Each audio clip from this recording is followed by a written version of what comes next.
A partir de ahora, la hora global. Desde el paralelo 35, en Montevideo, la realidad internacional por detrás de los titulares. Conducción de Gustavo Calvo. Participan Leo Harari y Susana Mangana. La hora global. Una mirada al nuevo desorden mundial. Muy buenas tardes, amigos. Pasados 3 minutos de las 15 horas de este martes 20 de junio del año 2023, nuestro estimado amigo y colaborador Oscar Romero me hace la señal de que estamos bastante en hora. Cierto atrevimiento, por cierto, porque siempre estamos en hora, pero no importa. Esta forma de hacer radio un poco en familia invade vuestros hogares. Estamos ahora en otro capítulo de La Hora Global.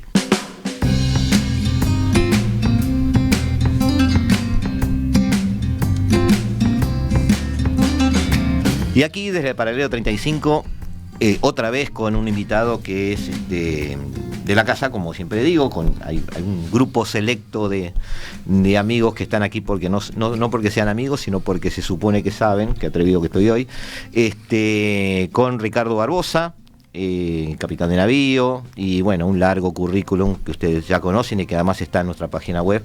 Bien, Ricardo, bienvenido a la tarde de la Hora Global. Buenas tardes, Gustavo, muchas gracias de vuelta por la invitación, buenas tardes para todos los escuchas y bueno, poniéndome un poco colorado por los elogios. No, también son merecidos, en algún momento me cobraré los favores. Amigos, hoy intentamos poner la lupa en un lugar del planeta, como siempre, con Ricardo siempre es muy bueno dialogar porque él es muy preciso en aquellos aspectos geográficos y geopolíticos que son los que me mueven bastante y donde se encuentra muchas veces la explicación de muchas cosas que no entendemos y luego muchas veces mirando un mapa se hace muy visible lo que está pasando y más aún lo que puede llegar a pasar. En este caso vamos a ubicarnos en un lugar del planeta que puede ser llamado corredor euroasiático, puede ser llamado el sur de Asia. Le pido a Felipe Penades el primero de los mapas. Hoy hay varios mapas que vamos a utilizar. En esa zona del planeta que ustedes están viendo en nuestra emisión en video, es donde nos vamos a concentrar, donde hay un evidente protagonista de la geopolítica global, que es el Estado chino, el Imperio del Medio, ese imperio milenario que hoy de alguna manera vuelve a cobrar protagonismo en nuestras vidas. Y su conexión, su pasaje, sus fronteras, su tránsito, su camino hacia las aguas tibias del Mediterráneo, del Negro y del Caspio en este caso, y desde el sur, a través del Pacífico y del Índico y a través del Mar Rojo, también su llegada al Mediterráneo por vía marítima. Esa zona es la que vamos de alguna manera a analizar porque esa zona ya a raíz de determinada iniciativa china, que ustedes ya conocen, pero la cual vamos a mencionar hoy, es una zona relevante desde el punto de vista económico, desde el punto de vista comercial y desde el punto de vista de perspectivas a futuro. Hay que tener en cuenta que esa zona es obligadamente, y pasamos al segundo mapa,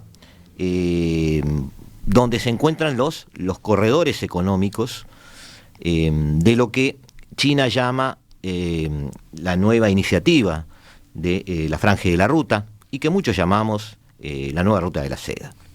Esos corredores económicos ya están funcionando, digamos, son a través de Mongolia, al norte, vamos a ubicarnos un poquito al norte, a través de territorio ruso, obviamente, se llega a Europa. Esa vía hoy está en debate porque obviamente hay un conflicto que no permite un transitar cómodo por allí.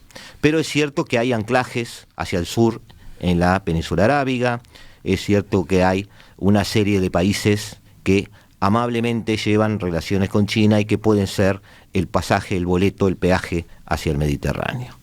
En el siguiente mapa vemos cuáles son además las vías de comunicación y de transporte y de comercio hoy que están alimentando esa relación entre China y lo que es el mercado de mayor poder adquisitivo del planeta, que es el europeo.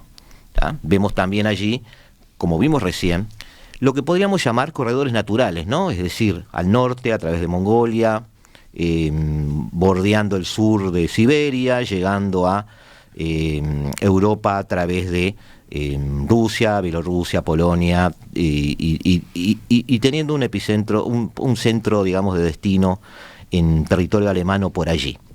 Otra ruta cortando más al corazón europeo, a través de el norte de Ucrania, también por Bielorrusia. Ahí puede estar influida quizás algunos países de Europa Central, como Hungría, República Checa, que quizás esté también allí. Y al sur, otra vez, el anclaje a la península arábiga. Y hacia el sur, desde Mongolia, vemos salidas hacia el Océano Índico a través de la India, o de un paisito que está ahí al lado, paisito dicho con respeto, ¿no? De la India, que tiene menos superficie, pero que es clave en cuanto a la salida al mar para el gobierno chino, que es Pakistán. Este es un esquema, digamos, de intenciones de la estrategia china a largo plazo. Ese corredor de la ruta de la seda, China ya lo pensó para todo el planeta. Si vemos el siguiente mapa, vemos lo que puede ser la hoja de ruta general de China. Todo esto que ustedes están viendo es lo que Beijing quiere que suceda, es lo que de alguna manera está previsto que suceda, y está ejerciendo su poder político, económico, social y estratégico en todos los niveles para intentar tener anclajes en todos esos territorios. Pero nos vamos a fijar no en la gran ruta de la seda que cubre todo el planeta, sino en particular a la primer salida del territorio chino. O sea, en la siguiente mapa vemos la relación de las mercaderías chinas que podrían salir o podrían llegar, porque esto es de ida y vuelta, eso lo vamos a hablar con Ricardo, por vía marítima, allí está en azul, a través de el Índico, cruzando el estrecho de Malaca, hoy, para muchos analistas, el centro de gravedad del comercio mundial, yendo hacia Rojo y subiendo a través de Canal de Suez al Mediterráneo. Pero que tiene un espejo, que tiene un correlato terrestre, allí en Rojo, a través de trenes, de infraestructura básicamente ferroviaria, de origen chino, con infraestructura pagada por los chinos o financiada por los chinos, por supuesto con energía rusa, que permite a China también tener un correlato terrestre, como decíamos, de ese movimiento de mercaderías. Todo esto es lo que se planifica, todo esto es lo que puebla los discursos de los gobernantes chinos. Todo esto es algo que a Occidente le interesa, Ricardo. Por supuesto. Mientras te escuchaba, pensaba que capaz que es una deformación profesional. Qué placer es ver los mapas para poder entender. Entonces a los escuchas les recomiendo que vean el programa en YouTube, porque ahí van a tener los mapas, pero la visión del mapa le permite a uno entender un montón de cosas, y como recordando un poquito, la geopolítica se basa en la historia, se basa en la geografía por esas limitaciones, se basa en la decisión política, y para relaciones internacionales, el sistema internacional. Esto es algo repetido a lo largo de la historia. Vos producís algo, se lo tenés que entregar al que te lo compra. Lo podés tener cerca, lo podés tener lejos. Marco Polo en su momento, cuando hace sus viajes de expedición, la ruta era gratis porque era un camino, tenía que asegurarse con los gobiernos locales o los líderes locales que los ladrones no lo robaran para poder llevar y traer la mercadería. Una de las patas que tiene Europa, que ahora con el tema de la guerra de Ucrania se le complica un poquito, pero no nos olvidemos de que, como decían, Europa vive de la producción china, de la seguridad de Estados Unidos y de los recursos naturales de Rusia. Hoy los de Rusia ya no los tiene, o los tienen bien directa porque los compra por terceros. China sigue que llevar los productos a Europa, la seguridad sigue estando por Estados Unidos, y lo interesante de la ruta en los mapas es cómo tiene que modificarse la ruta o el camino debido a las variables de la geografía del terreno. Sí, tenemos ahí de vuelta el mapa a la vista o el mar Caspio, o el Mar Negro, o que está la península arábica, o al norte tenemos las montañas. O sea, cómo la geografía sigue condicionando, como el libro de Kaplan, La venganza de la geografía, cómo la geografía se venga ante el hombre para poder hacer lo que quiere. Mirando este mapa te hago un símil muy sencillo, no quiero quitarte minutos, pero yo insisto mucho con alumnos en secundaria que viendo los mapas puedan entender qué sentido tenía en 1492 ese viaje hacia el oeste. Porque caída Constantinopla, con un imperio otomano cortando la ruta, cortando ese camino hacia Asia, con todos los puertos africanos en poder de los portugueses, implicaba, como tú decías, debido a la geografía y debido a la imposibilidad de sortear eso, viajar hacia el oeste. Claro, entonces eso se repite en la historia muchas veces. Por supuesto, Carlomagno, que tenía como tutor aquí en Aristóteles, cuando está que para ser un buen emperador hay que conquistar en esa época, y decide, vamos para el oeste, y Aristóteles le dice, no, al oeste ya fue todo conquistado, vas a tener este problema acá, allá, los griegos, todo, las montañas, vamos hacia el este. Y ahí arrancan a conquistar hacia el este hasta que llega a la frontera de la actual India, el río Ganges. Entonces, la opción de llegar, porque en la época de Carlomagno el valor de un imperio era población, territorio y la riqueza que producía a través de los metales y la producción para poder vivir, busca un camino. Entonces, si vos el camino hacia el oeste lo tenés tapado, tenés que buscar el camino hacia el este. China, lo hablábamos fuera de micrófono, está necesitada y obligado a tener un camino secundario por tierra, porque el más barato es el marítimo. Claro. Pero por las cosas que ya hemos hablado en otros programas, tiene un problema de que en el Pacífico, en el Índico, tiene una serie de cadenas, de islas, de estrechos, que pueden ser cerrados y le puede complicar la posibilidad de traer mercaderías y sacar mercaderías. Sí, entonces necesita esa ruta B, que es la tierra. Claro, el estrecho de Malaca, donde se empezó a concentrar todo ese tráfico comercial, hoy ya hay 2 portaaviones de Estados Unidos y una base naval en funcionamiento. Claro, pero aparte entonces, está la alianza de Australia ahora para los nuevos submarinos nucleares, con Estados Unidos, con Inglaterra, con Filipinas, que cambió de gobierno, el mismo Vietnam, que es un régimen comunista, pero toma distancia de China. Entonces, la ruta por tierra es el plan B por si por el mar se le complica algo. Ahí está. Y vamos a ver qué se le puede complicar a China en esta ruta de la seda, esta nueva ruta de la seda. Vamos a seguir llamándola así porque es más cómodo, aunque ellos hablan de la iniciativa de la franja y de la ruta. En el sentido de que, bueno, además de la geografía, ciertos eventos políticos, ciertas situaciones internas de países pueden conspirar contra estos planes. Antes de eso vamos a ver en qué entorno institucional se mueve China. Le pido a Felipe la siguiente imagen, donde tenemos básicamente 3 universos que son interesantes.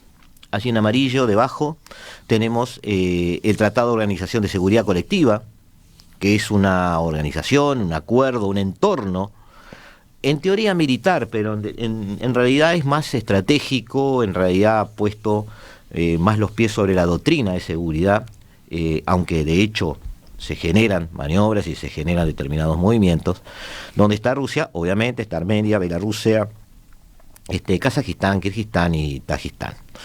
Este Tratado de Seguridad Colectiva es, Ricardo, es efectivo. Sí, por supuesto. En el diagrama que vos conseguiste, que está precioso porque son 3 círculos y hay una sola zona en común, que no está China justo, pero comparte con otros. Entonces, está el tema militar, está el tema comercial, pero está el tema político de China, como lo habíamos hablado, que China decide empezar a organizar instituciones, estar dentro de ella para tomar decisiones, y si no las organizó, incluirse para poder tomar decisiones. Siempre, obviamente, buscando su objetivo, que es la planificación estratégica, o sea, el objetivo a largo plazo para lograr las metas propuestas. Estas dos primeras que voy a mencionar, tratado colectivo de seguridad, tratado de seguridad colectiva, digamos, y el siguiente son un poco organizaciones más bien Rusia. Esta podría ser la OTAN rusa, por llamarlo de alguna manera, y la Unión Económica Euroasiática, que tiene a Rusia, Kazajistán, Kirguistán, Armenia y Bielorrusia. Podría ser una especie de Unión Europea rusa, digamos, o un entorno económico en el cual Rusia se mueve. Ha tenido una integración económica interesante, pero la que más me interesa, no sé si estoy en lo correcto, es la Organización de Cooperación de Shanghái. La Organización de Cooperación de Shanghái ha logrado ser multinacional, transnacional o como queramos llamarle, ha logrado trascender un poquito los bloques y ha logrado ser el gran club de países, vamos a ver qué palabra utilizamos, el gran club de países no occidental. Vamos a llamarlo así, porque oriental es muy... No, países de la región asiática, pero lo interesante en el mapita, si vos lo veías, es que tiene incluida la democracia más grande del mundo, que es la India. Exacto. Entre estados autoritarios, todo el sistema, los tres globos tenían todos estados autoritarios, excepto en el Shanghái, que es el que te interesa más a vos, que está la India, y China está ahí al lado, pero no está en la parte militar china. O sea, ni la India tampoco está comprometida para vincularse con Rusia. No. Me interesa lo de Shanghái, te explico por qué. Porque se está hablando siempre, cuando se habla de nuevos bloques o nuevo orden, se trata de buscar una cierta coherencia en cada bloque o cada orden, tratar de buscarle una identidad para poder analizarlo. De parte de los analistas, ¿no? De parte de los periodistas, de parte de los historiadores, de parte de todos los que quieran opinar sobre eso. Y uno de los comentarios que se hacen es que se augura muy mal final al bloque no occidental, porque en definitiva son matrimonios por conveniencia, son países que no son aliados naturales, como China y Rusia no lo son, y de alguna manera eso conspiraría contra que ellos pudieran llegar a algo. Pero yo veo, y es una impresión personal que puedo estar sobrevalorando esto, pero yo veo que el 15 de septiembre en Samarcanda se reúnen 14 países donde India y Pakistán van a una misma mesa, donde está Rusia, donde está China, donde está Turquía invitado, donde está Arabia Saudita, donde está Irán pidiendo ser miembro. Es decir, son demasiados países de los medianos, no de los chicos, con poder de decisión en su área, con un cierto poderío militar en algunos casos. Hay dos países nucleares, 3 países nucleares, pero India y Pakistán en particular lo son, enemigos irreconciliables, pero sentados aquí en una misma mesa. Y eso me dio la sensación de la formación de un bloque, de algo que empezaba a tener una cierta identidad, por compromiso o no, pero es muy fuerte la señal. Por eso me interesó mucho, ¿tá? Pero a ver, tú sos el profesor, puedo estar exagerando la importancia de eso, ¿no? Las instituciones, las organizaciones, los bloques, los acuerdos de cooperación se mantienen en el tiempo cuando están basados en intereses comunes. Así ideológicamente sean la antítesis. Nadie puede decir de que hay una afinidad brutal entre Francia e Inglaterra, o Polonia y Alemania, pero hay intereses comunes que los mantienen unidos. Entonces, ¿que hay diferencias? Por supuesto que va a haber diferencias, siempre las va a haber, pero hay un interés supremo que los hace mantenerse unidos. En esto que sé que te gusta mucho y lo seguís muy de cerca, hay un interés supremo, que es, por supuesto, el tema económico, para algunos el tema militar, por algo había 3 bloques, y te corrijo, había 4 potencias nucleares. Está Rusia, China, Pakistán e India. Sí, tenés razón. Y podríamos incluir en un futuro a Irán. Por supuesto, podríamos incluir a Irán. Entonces, una región que para muchos está olvidada o alejada del tiempo, si uno busca bibliografía y empieza a leer los grandes cambios que han ocurrido a partir de la caída del muro, ese capitalismo salvaje, ese modo de comercial, de producir, la invasión de los parámetros occidentales, los europeos en especial, para el comercio y la producción, y que, o casualidad, todo lo que de repente no se sabía tanto, todos esos países, y uno mira el mapa de recursos naturales y prácticamente tienen de todo.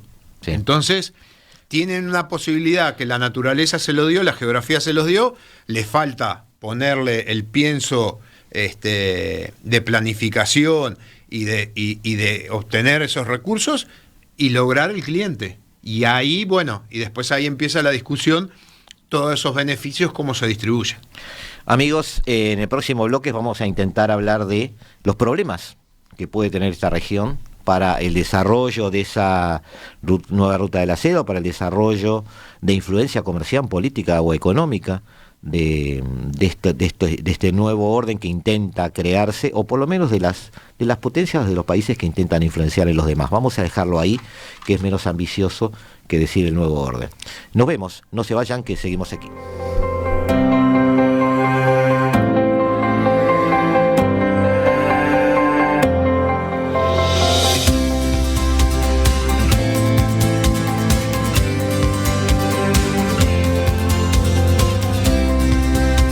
Desde el paralelo 35, la hora global.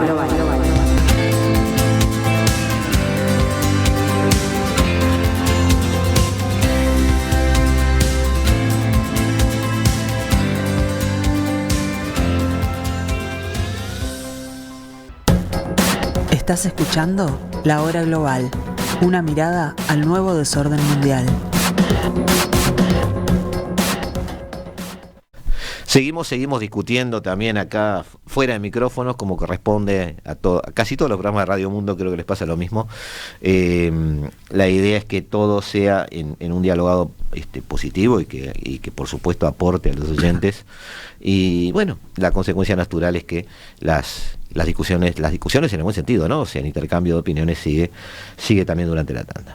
Estábamos saliendo del área de China para tratar de llegar a Europa en un viaje imaginario de lo que sería la ruta de la seda, la nueva ruta de la seda, y hay una relación complicada con India, aunque están compartiendo muchos foros no occidentales y están encontrando alguna funcionalidad entre ellos, quizás en el plano energético, por ejemplo, dando tratamiento al petróleo ruso.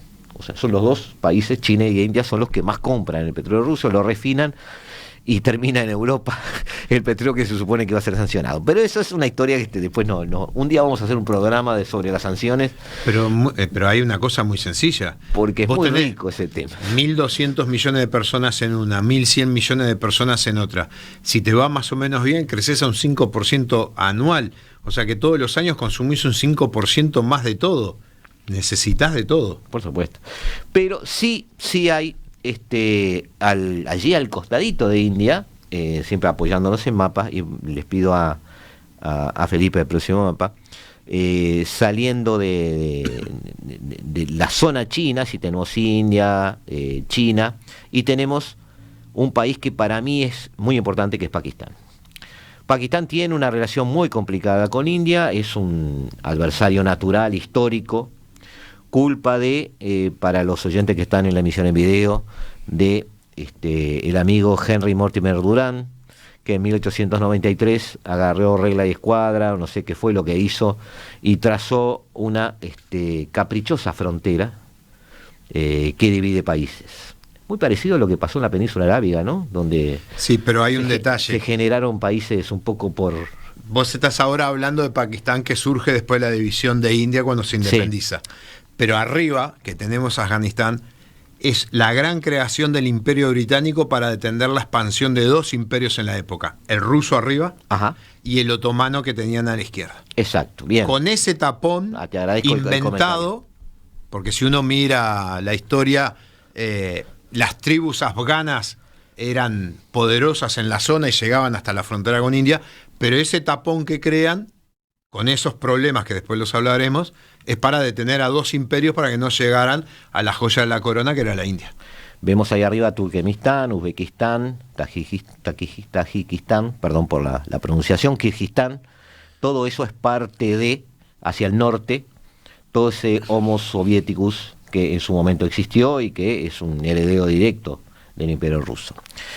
Pakistán tiene primero, es un país que es una potencia nuclear. Tiene un ejército que está entre los primeros 10 del planeta. Creo que no está en cuarto lugar, pero anda por allí, un poco más.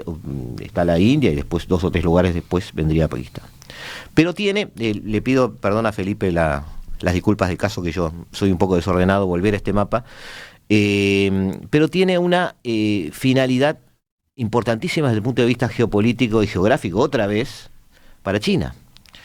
Porque ahora sí pasamos al segundo mapa. Disculpa, Felipe, te tengo como loco. Al mapa siguiente. Tiene allí abajo algo que dice Gwadar, que es un puerto que hoy tiene el manejo logístico de China. Por lo tanto, China tendría, a través de un país con el cual se lleva bien, hasta ahí, pero aceptablemente bien desde el punto de vista comercial, la posibilidad de una salida al Índico, en este caso al mar Arábigo, pero después al Índico, luego de el estrecho de Malaca. Es decir, una salida de mercadería que podría desembocar allí directamente. Ese puerto es un puerto que está en discusión porque es un puerto que fue modernizado en su infraestructura en base a financiación china, que no se pudo pagar, y es un puerto que China tiene en su vista como para poder hacerse de él y poder allí establecer una salida de mercadería vía marítima. Me voy a desviar un segundito. Nos desviamos. Quería atender ese tema porque es un tema está que... perfecto, ese es el tema comercial. Me llamó la atención. ¿Cuál es el otro problema con Pakistán? Para cualquier país que esté cerca o que esté en el planeta. Es potencia nuclear. Es una dictadura que ha tenido varios problemas y tiene problemas internos, mismos con las tribus afganas. Y es el país que podría quedar un presidente clérigo, o sea, con creencia en determinada fe, a cargo de armamento nuclear. Entonces, ¿el problema cuál es? Es que esa fe sea tan fuerte que alguien de arriba o de abajo le dé un mensaje para utilizar armamento nuclear. O sea, podría ser un segundo Irán, pero esta vez con armamento nuclear ya desarrollado. Claro. Y lo que vos hablabas del puerto financiado por China, mucha gente debe saber que básicamente toda la ruta, o sea, ese gran camino que tenemos que hacer entre la fábrica y el consumidor y que tenemos que pasar por muchos barrios, donde cada barrio tiene un jefe de barrio y hay que arreglar con el jefe de barrio, no solo para de repente derribar casas y hacer la ruta, sino para que nos dé seguridad. En esa inestabilidad está que yo les presto plata porque de repente no tienen la plata para hacerme la carretera que yo necesito. 4 vías, vía férrea, transmisión de energía eléctrica, caños de gas, de todo un poco. Te presto la plata, no me podés devolver la plata, me hago cargo de tu deuda, yo termino la obra. Pero ahora, después de años que viene China prestando, y de repente el problema más grande se dio en el puerto del Pireo, porque compró la zona del Pireo y la está tratando de administrar como si fuera territorio chino, entonces ya se empezó a armar... Toda la logística del Pireo, que es el principal puerto griego, ¿no? Hay que decirlo, está en manos chinas. Está en manos chinas, pero no puede entrar ningún griego a controlar. Entonces ahí vienen los problemas. Y ahora se están dando los problemas del repago de los préstamos, que son millones de dólares. Le están prestando plata a alguien que saben que no le va a poder pagar, entonces se van a quedar con la propiedad, terminar su interés estratégico, que es la ruta, pero parece que las devoluciones no están siendo del nivel que tendrían que ser, y ahí ya empezamos en un tema económico hasta dónde la cajita de billetes puede durar, porque si yo doy, tengo que recibir algo, porque si no, de alguna manera me quedo seco. De todas formas, ¿no te parece, razonándolo ahora, ¿no te parece que me estoy acordando del puerto de Djibouti, por ejemplo, que terminó siendo estratégico para los chinos, esa presencia china, por ejemplo, en el Pireo, el gran tema que tiene ahora Giorgia Meloni con Trieste y con Génova, que también están bajo logística china, 2 puertos italianos que implicarían la entrada de mercadería directamente al corazón de Europa. Y los contratos ya están firmados y Meloni no sabe cómo darlos marcha atrás. Pero ¿no te parece que al tener eso, aunque no se pague la deuda, esa influencia política y geopolítica les vale la pena a Beijing? Yo creo que les vale la pena en la medida que no les genere problemas. Cuando vos empezás a tener problemas con el estado donde está ubicado el lugar, de repente no te pueden rescindir el contrato, pero te pueden generar una serie de complicaciones que la gestión de la parte que tenés, puerto, carretera, lo que sea, se te complique. Puede ser imposible el operativo. Claro, a ver, no nos tenemos que ir muy lejos, un poco de memoria, cuando fue el gobierno del presidente Mujica, una empresa china dijo, en un año hacemos toda la vía férrea del Uruguay, que era nada. Dijeron, con empleados chinos. Dijeron, no, pero vamos a meter empleados uruguayos. Ah, bueno, ahí no. Y estratégicamente no les sirvió y se fueron. O sea, yo coincido con lo que vos decís, esa visión estratégica de que aunque pierdan plata, les sirve tener eso para asegurarse determinadas cosas. El problema es que cuando empiezan a haber ruidos en un lugar, en otro, entonces en vez de tener el funcionamiento logístico en forma fluida, empezás a tener trancas, una tranca te lleva a otra tranca. Ejemplo sencillo. Hay una huelga en un puerto porque está controlado por los chinos. Tenés 5 días el barco parado. Eso quiere decir que ese barco está llegando 5 días tarde a otro puerto y a otro puerto y a otro puerto. Obviamente. Entonces, te respondo que sí, pero el alerta es si empiezo a generar ruido. Si empiezo a generar ruido, no sé qué harían. Igual como lo discutimos fuera de micrófono, estas visiones no son de 10 años, son de 40, 50, 60 y hasta 100 años. Y nosotros no lo vamos a ver, pero las decisiones están tomadas y en un país con partido único las van a continuar. Sí, sin duda. También hay que prestar atención no solo a los gobiernos, sino también a las integraciones religiosas de la zona. Tú hablabas un poco en esa mistura de este país islámico, de hecho. También étnicas. Le pido el siguiente mapa a Felipe, porque en particular allí vemos a Pakistán, vemos a Afganistán y vemos teñido de verde un tema que es común a ambos países, que es los grupos pastunes. Y vemos teñidos de rosadicto, digamos, los baluchi, y vemos también el mapa de etnias de la zona. Pero básicamente me interesa mucho los pastunes en sí, porque están a uno y otro lado de la frontera de Pakistán, con otro país del cual hemos escuchado hablar mucho, que es Afganistán. De hecho, esas tribus pastunes, porque sigue habiendo una estructura tribal en esa zona, esas tribus pastunes de uno y el otro lado de la frontera generaron en su momento resistencia a la invasión soviética en su momento, y luego generaron eso que conocemos como talibanes, que hoy están en el poder en Afganistán, hoy están tomando el sillón en Kabul, y que de alguna manera reflejan una comunidad étnica alojada en un espacio geográfico que no coincide con las fronteras, por lo tanto está tomando espacio de ambos países, y eso se puede transformar también en un tema inherente a los dos países. En África se ve mucho esas líneas, los límites que vamos a ponernos de acuerdo. Libia. Claro, los límites que son acuerdos políticos entre dos sociedades que controlan un territorio. Entonces dicen, bueno, el Uruguay hizo un acuerdo con Brasil, hasta el Chuy llegamos, nuestra autoridad, de acá para allá, es Brasil. Como pasa en África mucho, por esos límites basados en otros intereses, en esta zona asiática se dio lo mismo, y para la gente que vive en la zona, cruzar de Pakistán a Afganistán es como cruzar la calle, no le preocupa. Claro. Es parte de su vivir. Entonces los parámetros que tienen de vida, de sociedad, de costumbre, de cultura, van a ser los mismos que están divididos en dos áreas políticas. Y el tema de Afganistán, como bien vos lo planteás en el mapa, ahí hay dos grandes grupos, existen otros más. Y la retirada de la OTAN, que la vimos tan desorganizada y tan caótica, siempre digo que fue como sacarle el pie al hormiguero. Le sacaron el pie al hormiguero, ahora las hormigas se empezaron a expandir y si uno mira un poco en las noticias, hay problemas en la frontera con Pakistán, hay problemas en la frontera con Irán, hay problemas con la frontera con Rusia. Sí. Hay problemas... Si pasamos al segundo mapa, Ricardo, ya lo podemos ver mejor. Ahí tenemos un mapeo, digamos, de Afganistán y sus perfiles. Sí, ahí tenés a Afganistán, tenés a Pakistán.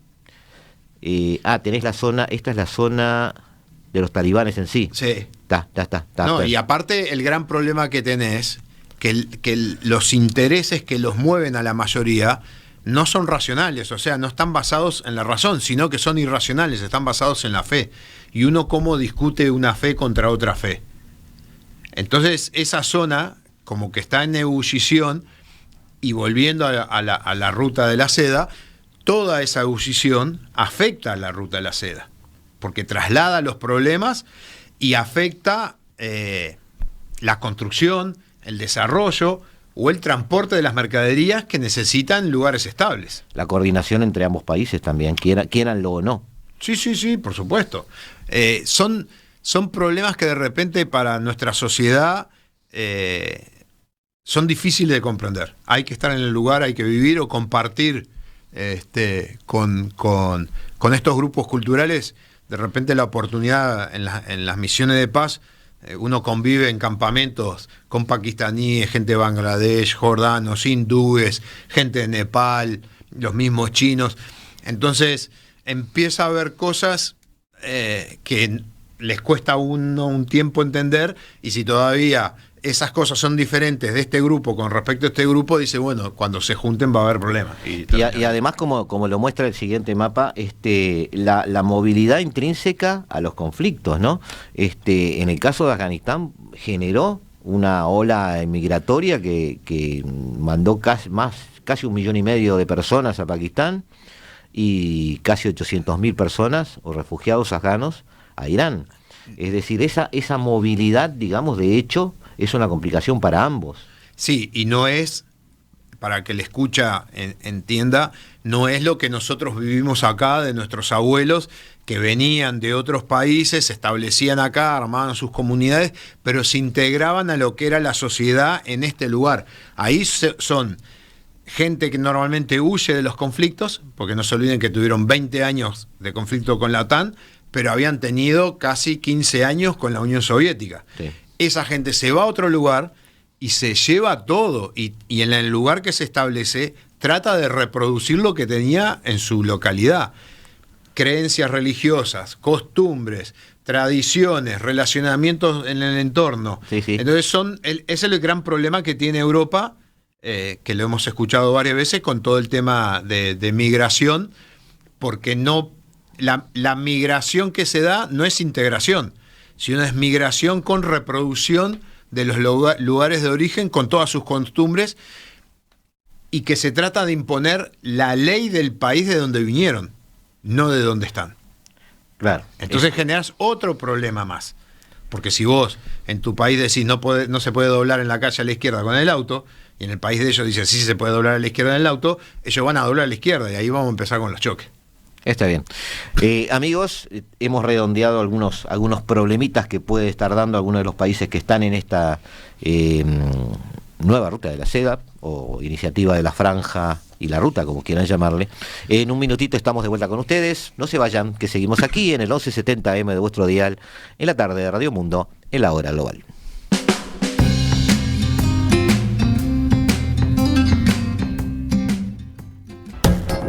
Estás escuchando La Hora Global, una mirada al nuevo desorden mundial.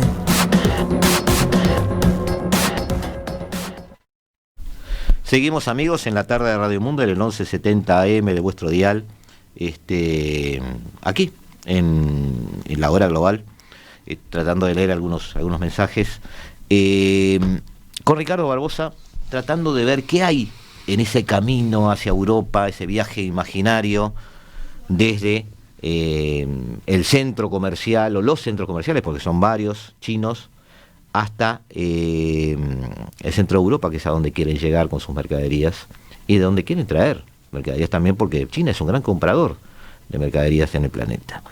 Nos habíamos encontrado con que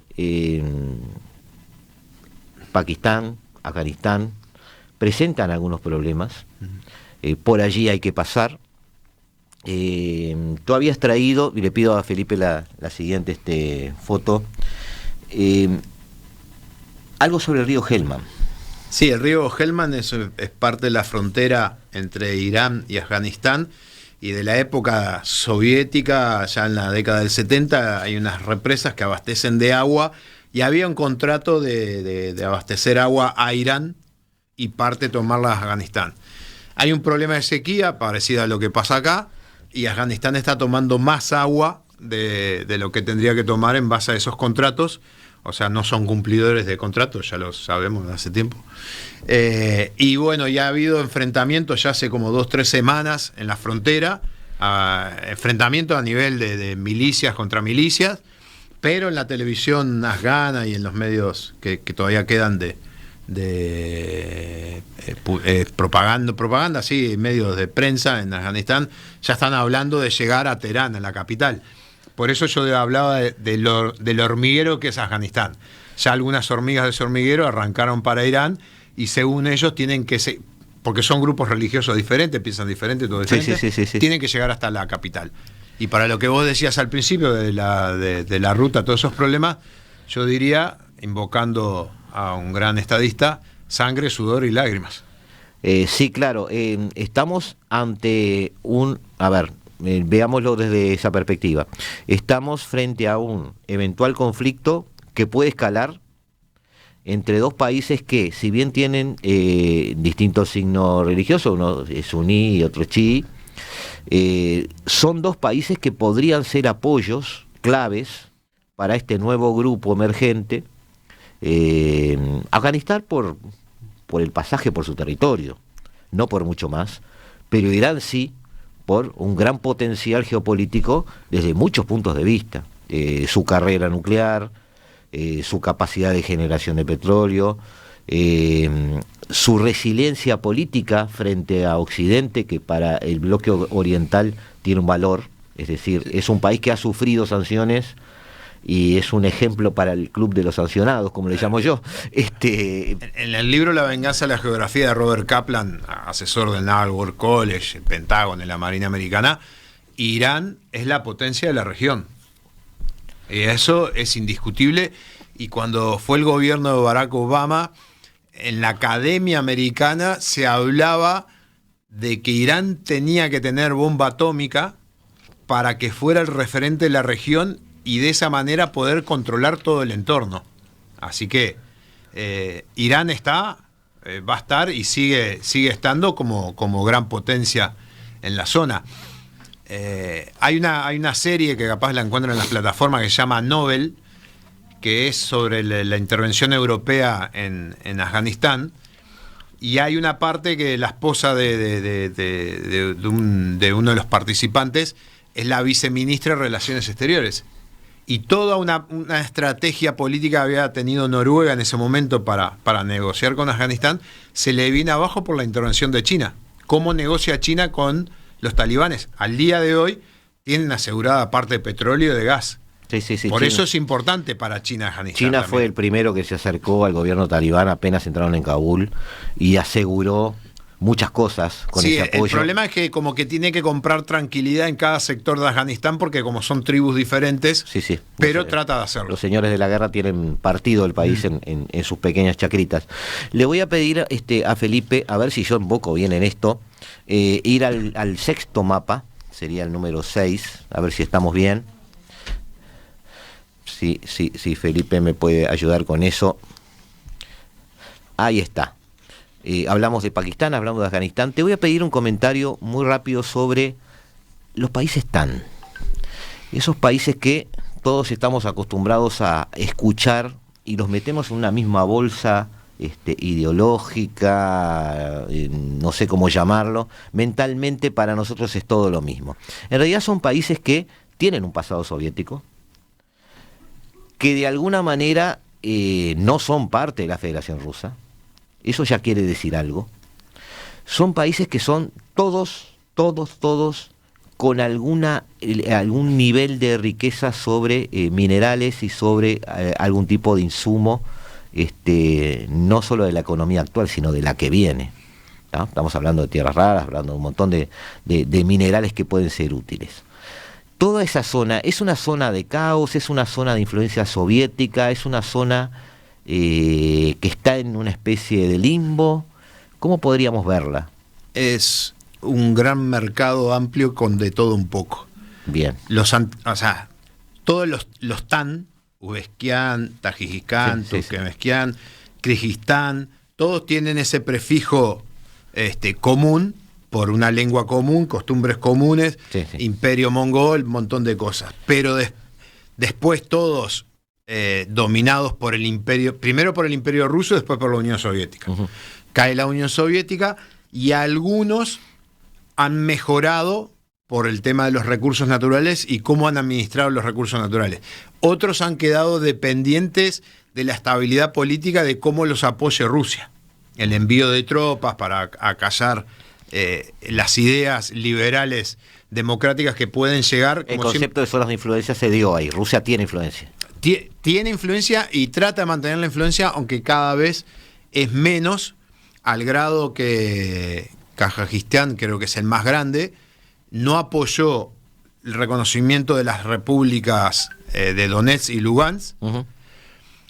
Dijo que le parecía una barbaridad en una de las reuniones, creo que fue en la de Shanghái, creo que fue, y que le parecía algo mal lo que estaba sucediendo. A contrapartida, China dijo que defendía la autonomía de ese país porque eran aliados militares y económicos, un país que tiene muchos recursos naturales. Entonces, los países están viendo de que, como yo leía en tu artículo que vos escribías, no hay vacíos de poder. Cuando se produce un vacío se llena con otro. Se llena con otro. Entonces, al vacío de poder o la debilidad de Rusia, aparece uno nuevo que sería China, donde les va a dar mejores oportunidades, más reembolsos, más libertad de decidir siempre que se vayan para su lado. Pero yo le recomendaría a los escuchas, hay varios libros, Kaplan tiene 2 o 3 vinculados, el viaje por Tartaria, y un par más que ahora no me acuerdo los nombres, que presenta un panorama que es increíble, o en las plataformas, el mismo YouTube, la Deutsche Welle tiene varios documentales sobre estos países y uno queda asombrado del tamaño, la capacidad, el poder económico, sus costumbres y cómo todavía tienen ese manto de la época de la Unión Soviética que de a poco, gracias al gran descubrimiento de la Internet, lo van abandonando. Eso me interesaba ver. Cuando hablas de que puede haber una disminución de la influencia rusa, hablas de que China está haciendo buena letra, por decirlo de alguna manera, en la zona. ¿Es binario? ¿Esto es suma cero? Es decir, que China asuma cierto liderazgo implica que lo pierda del todo Rusia, para mí sí. Implica una pérdida de poder directa de Rusia y eso puede implicar un resentimiento ruso-chino o queda un poco vos sabés que los realistas a veces tapado por el manto de todo ese gran club nuevo del nuevo orden mundial. A ver, muchos hablan del constructivismo, que es la relación económica para que al vincularse económicamente, vos disminuís las tensiones, los conflictos y todo este tipo de lucha. Ya vimos que eso es relativo. Eso es relativo. Si no, no estaríamos en este problema. Adler, el uruguayo que trabaja en todos estos temas en Estados Unidos, lo plantea, pero con el tema Rusia-Europa ya lo vimos. Ahora, los realistas simples, sencillos y básicos, como nos acusan, vemos las cosas más sencillas, un juego de suma cero. O sea que si repartimos 10 cartas, yo para ganar te tengo que sacar a vos. Si China gana es porque Rusia pierde. Claro, mi pregunta es, yo soy ruso, ¿me siento ofendido o no da para irme del club? No te vas a ir del club porque si te vas perdés más y sos pragmático. Y Exacto. sabés que en el sistema internacional lo que te hace ganar es la distribución de poder y tener más poder te permite más cosas. Entonces, te tenés que recuperar. Son los ciclos de Kondratiev, que se producen cada 15, 20 años, que son subidas y bajadas, y las bajadas estás en declive, las subidas están en auge. Bueno, volver a un ciclo de auge, después de terminada la guerra, todo lo que quiera, mi visión a futuro, termina la guerra, Rusia debilitada, se integra a la Unión Europea, empieza a recuperar, es más confiable, es más democrática. Es mi visión también. Y va a ser una potencia regional y va a recuperar influencia, no desde el punto de vista político y militar autoritario, sino desde el punto de vista económico y democrático. Bueno, y te llevo muy rápido porque nos queda 1 minuto y medio. Rusia pierde poder con alguno de sus países, permanece en el club, como tú decís. Los países empiezan a tener ese paraguas protector chino, ¿sí? Replicado eso hacia adentro del club, hacia adentro de ese grupo de países. ¿No empieza a transformarse China entonces en ese polo de atracción que muchos analistas no quisimos ver porque hablábamos de centros, no de polos? Sí, yo para mí es centro, polo es imán. Sí, pero no hay una dinámica hacia el imán. Sí, en base a la influencia cada vez mayor de países que dejan el paraguas ruso, por ejemplo, en este caso, para ir hacia el paraguas chino. Lo que pasa es que esos países, como decía Morgenthau, solo no pueden sobrevivir en el entorno.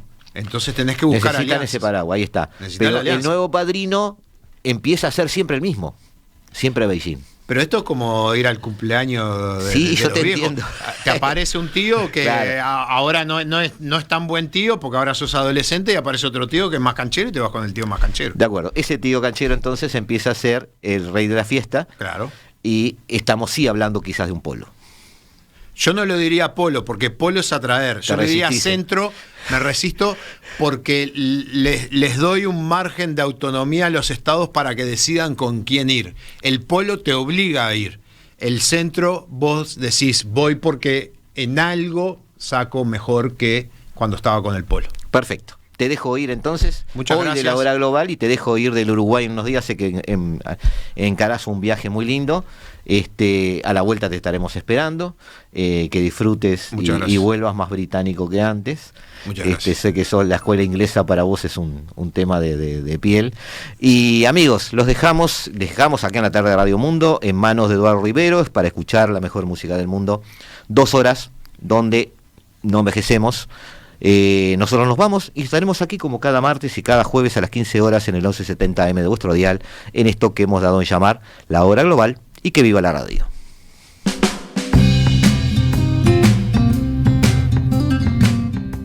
La Hora Global, martes y jueves a las 15 horas. Repite a las 21 horas.